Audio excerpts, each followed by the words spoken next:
Imagine a quiet, tree-lined street, manicured lawns, white picket fences, the smell of freshly cut grass hanging in the air. This is Imperial Court, a seemingly perfect cul-de-sac in the heart of suburban America. A place where neighbors wave to each other, kids ride their bikes freely, and the biggest news is usually the annual bake sale. But beneath this idyllic surface, a chilling secret was festering, a darkness that would swallow a dozen people whole, leaving behind nothing but whispers and unanswered questions for years. In the early 1970s, Imperial Court was the epitome of the American dream. But in one particular house, number 9, the dream was about to curdle into a nightmare. This was the home of Martin McNeil, a respected doctor, and his wife, Michelle. To outsiders, they had it all.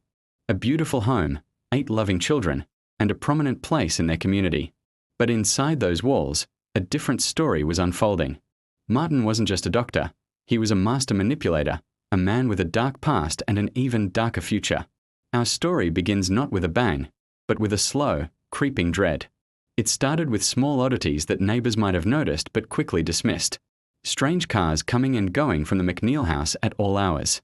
Martin's increasingly erratic behavior. The strained, almost fearful look that sometimes crossed Michelle's face. These were tiny cracks in the perfect suburban facade, cracks that no one thought to look into too deeply. After all, who would suspect a respected doctor, a pillar of the community?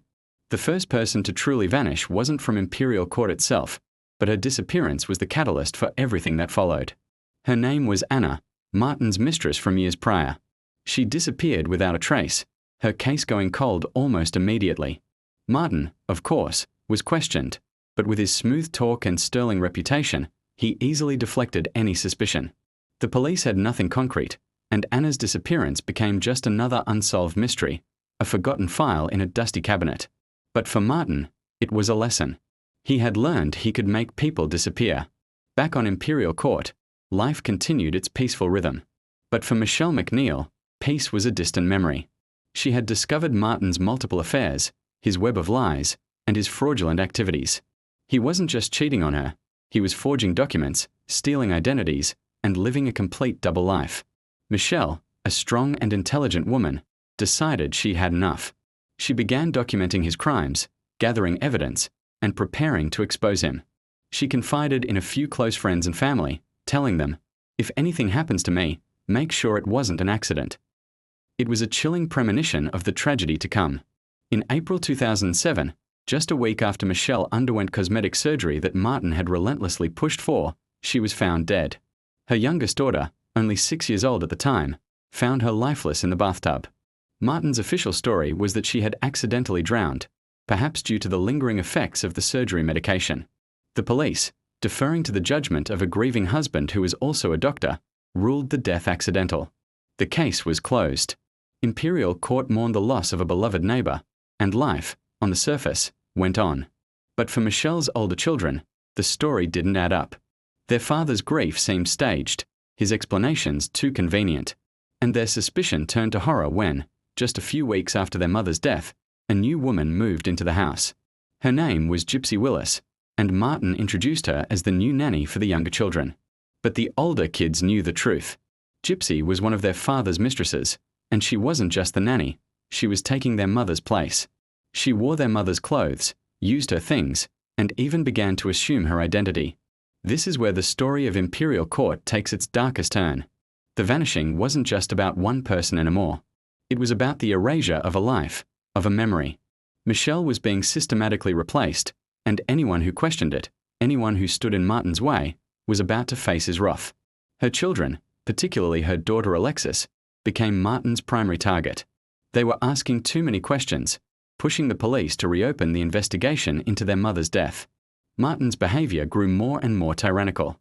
He isolated his children, controlled their finances, and threatened anyone who tried to help them. One by one, people connected to the family began to disappear from their lives. Not in the sense of vanishing into thin air, but of being systematically pushed out, silenced, and intimidated. A close family friend who supported the children was suddenly cut off. A relative who voiced concerns was threatened with legal action. The circle around the McNeil family tightened, with Martin at its center, a spider in a web of deceit and fear.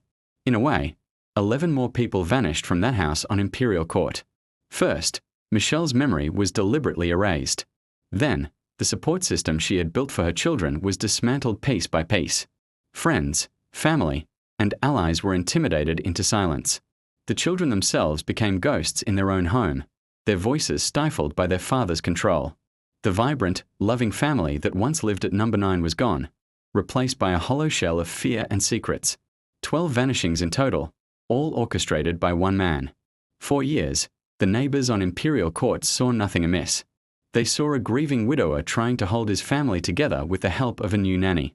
They didn't see the psychological torment, the manipulation, the quiet terror that lived inside those walls. Why didn't anyone ask questions? The answer is as simple as it is terrifying, because they didn't want to see it. It's the bystander effect on a neighborhood-wide scale. The illusion of suburban safety is a powerful one, and people will go to great lengths to protect it, even if it means turning a blind eye to the darkness next door. They trusted the doctor. They believed the facade.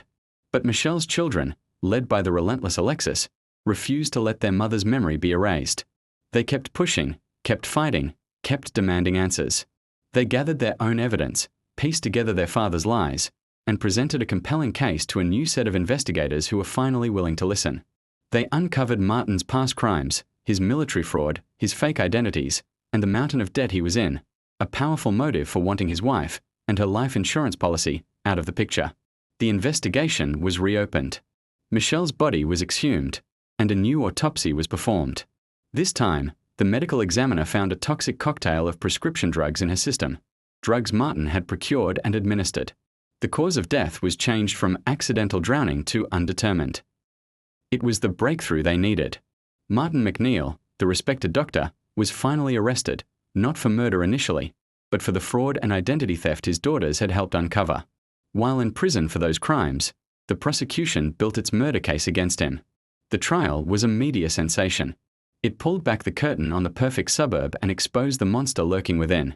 Martin's own children testified against him, bravely recounting the years of abuse and manipulation.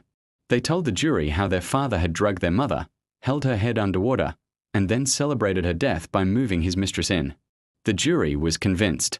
In 2013, more than 6 years after Michelle's death, Martin McNeil was found guilty of her murder. He was sentenced to life in prison, where he ultimately took his own life in 2017. Justice, in a way, was served. But the scars on Imperial Court remain. The house at number 9 stands as a monument to a dark secret and the collective failure of a community to see what was happening right in front of them. The story of the McNeil family is a chilling reminder that evil doesn't always wear a monstrous face. Sometimes, it wears the mask of a respected doctor, a loving father, a friendly neighbor. It thrives in silence, in the spaces where people are too afraid or too complacent to ask questions. 12 people vanished from that quiet suburb. One was murdered, her memory erased. The others were silenced, their lives appended by a tyrant hiding in plain sight. It took years for the truth to come out, all because a few brave children refused to let their mother be forgotten. It makes you wonder, doesn't it? What secrets are hiding behind the closed doors on your street? Thank you for watching. If this story resonated with you, please hit that like button and subscribe for more deep dives into the cases that make you question everything.